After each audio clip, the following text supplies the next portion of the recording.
In today's Leeds news, this week's Loan Watch, Monteiro leaves Leeds under-21 season kickoff, Muniz off the table, Leeds interest in Dovbyk and Khannous issues.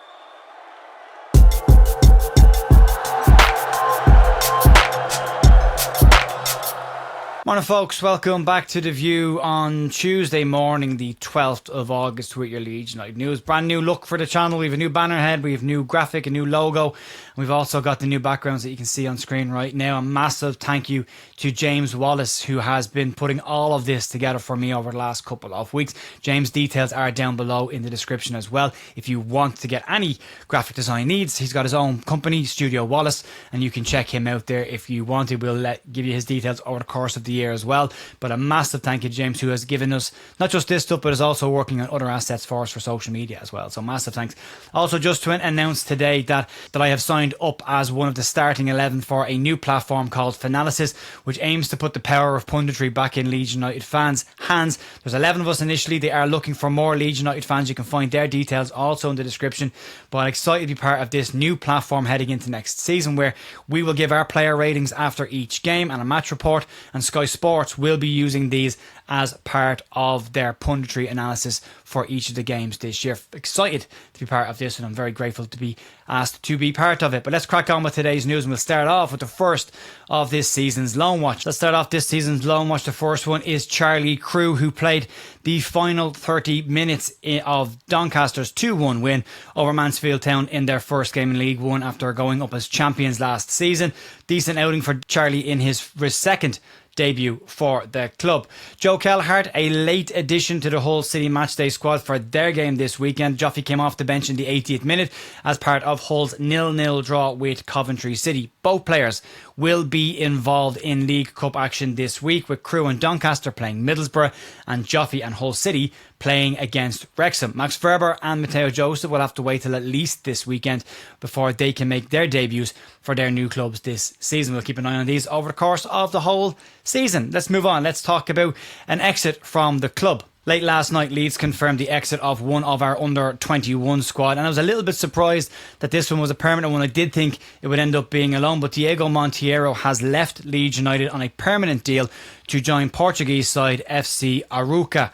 Monteiro joined Leeds back in 2023 from Servette from Switzerland, and was a regular part of the Leeds United under-21 squad that he even captained several times last season. And last year was definitely his most impactful season with the Leeds United under-21s, but he failed really to make the breakthrough into any of Leeds matchday squads, while other under-21 players were moving through. Leeds have obviously added more defensive strength to this squad this season, which then makes it even harder for Monteiro to find his way into that side. Leeds have wished Diego well in his future move, and the player has taken to his Instagram to say goodbye to the Leeds United fans, saying the following: "I write you this message with great pride and thank you for everything. It's been 2.5 years since I arrived on the 31st of January, and my dream was to become a Premier League player. You have welcomed me like a son. It wasn't easy coming to a new country with a new culture and a new language, but I've loved my 3 years here. The last thing I'd like to say is a big thank you."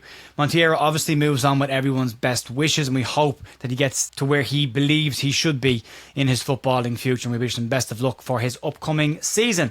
Let's move on to the rest of the under-21s and their season kicking off tonight. Scott Gardner's under-21 side start their new season tonight in the National League Cup. Leeds won this tournament last season, and Gardner believes that they're well equipped again to go and defend it this season. And speaking to LeedsUnited.com ahead of tonight's game, Scott Gardner had the following to say: "We've had a good break and we are ready to get back into competitive games. We've got a busy schedule coming up, and Tuesday will be a really challenging game and a game that has real meaning for us. It's the first one back, so we're excited for it. There have been a few new players joining the group from the under-18s and a couple of new bodies coming in from outside the club.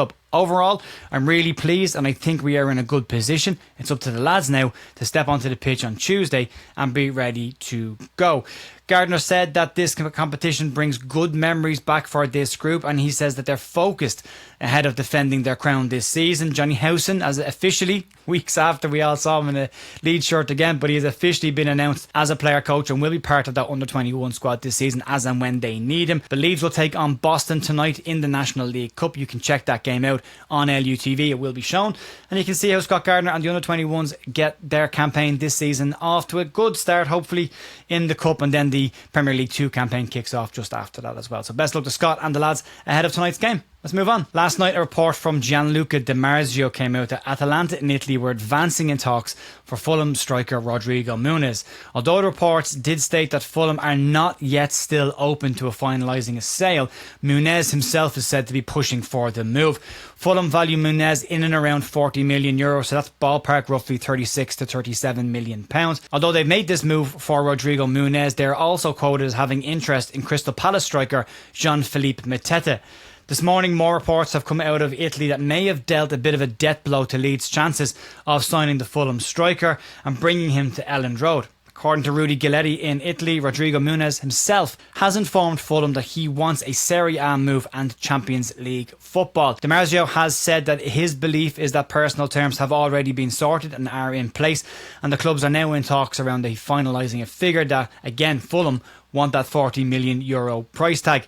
Muniz has been a player Leeds have pushed for all summer, but you feel it's falling into that Igor Paixão territory, that when it comes to two clubs both making a move for the player, Leeds will lose out to clubs with Champions League football, and that's just, unfortunately, the natural pecking order of things. As much as we think that we should just go and sign these players, just give them the money and just get it done, the players themselves have a big say in where they go, and when it comes down to a relegation dogfight or Champions League football, it would appear that Muniz favours the Champions League option instead.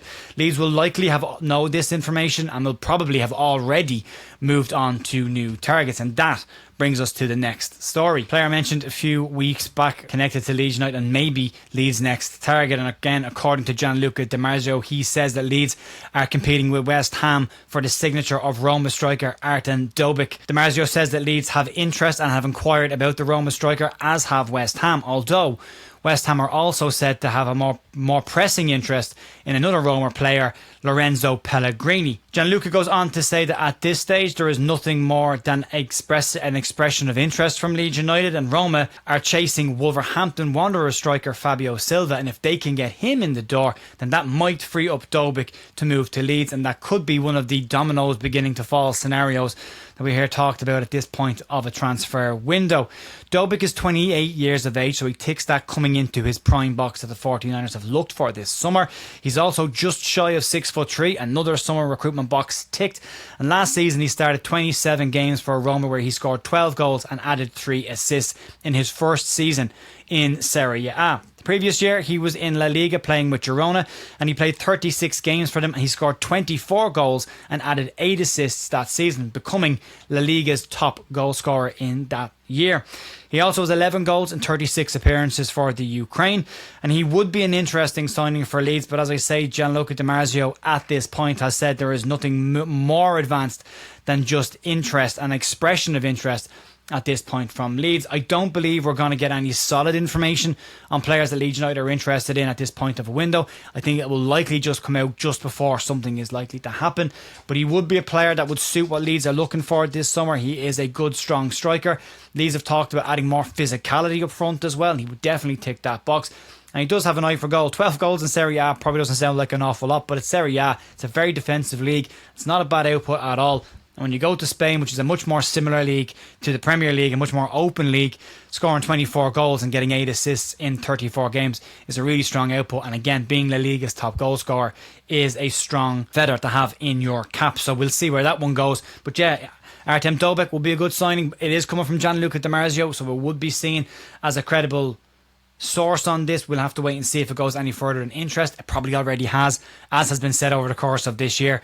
When you hear about these stories, Leeds have probably gone further than what is being reported in this news at this moment in time, so we'll have to see where that one goes. But yeah, I wouldn't mind Artem Dovbyk at all. I would say yes to that one if we can get it done, but there's more competition and we're going to be fighting for every single one of these players. As Leeds are not trying to bring in lower quality players, they're trying to bring in more advanced players, but they might end up settling for those championship level players they talked about earlier in the window that they said they couldn't get when they wanted to, but they wanted stretch targets, but that is becoming increasingly more difficult for Leeds to get done. Let's move on to our final story of the day, and this one relates to Bilal El Khannous situation. Leeds now have more stern competition for Bilal El Khannous, and we may be starting to see the reasons why this deal is taking so long and why the player himself maybe has not committed to the Leeds United project, at least at this point. Crystal Palace have held interest in Khannous all summer, but they need to offload players before they can add any new players to their squad this summer. Spurs briefly popped up over the last couple of days as having interest in Khannous, but they appear to have already moved on to other targets this summer and are prioritising other positions at this moment in time. But yesterday, Newcastle United appeared as a real option for the player, and it appears that this may be the type of offer that he has been holding out for. Leeds have held talks with Khannous that has been widely reported, and John Percy of The Telegraph yesterday claims that Newcastle have strong interest and have opened negotiations with Leicester City.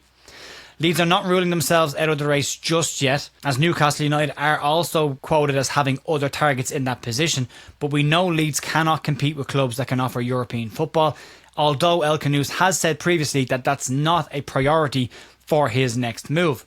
From a Leeds perspective, Leeds can guarantee him a lot more starting games and even probably a place in the starting 11, where Newcastle will have far more competition for places in the squad that will be competing in those top 4 to 6 places next season.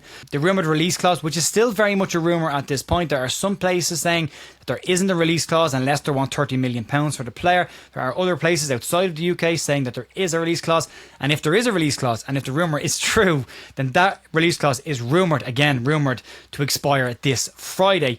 It's not as easy as just going and activating that deal. The player has a massive say in what happens in this, and you get the vibe that from his camp and from the player himself that he's holding out for a slightly bigger move and maybe trying to not be involved in another relegation fight next season after just going through that with Leicester City. He had a strong start to his EFL campaign, 2 assists, and created more goal scoring opportunities than any player in the AFL over the first weekend of the season. So yeah, would be a player I'd like to see Leeds bring in, but it's getting harder and harder to get these types of players. It's great that Leeds are competing for these, but at some point they're going to have to move on and get the players in that can actually be brought into this squad as the season gets closer and closer. Less than 3 weeks left now in the transfer window, and if Leeds are looking at bringing 4 to 5 players, as is rumoured in at this point, it's going to have to be a flurry of transfer activity over the next 3 weeks. And those who love deadline day might be getting an exciting deadline day coming up. We'll have to wait and see.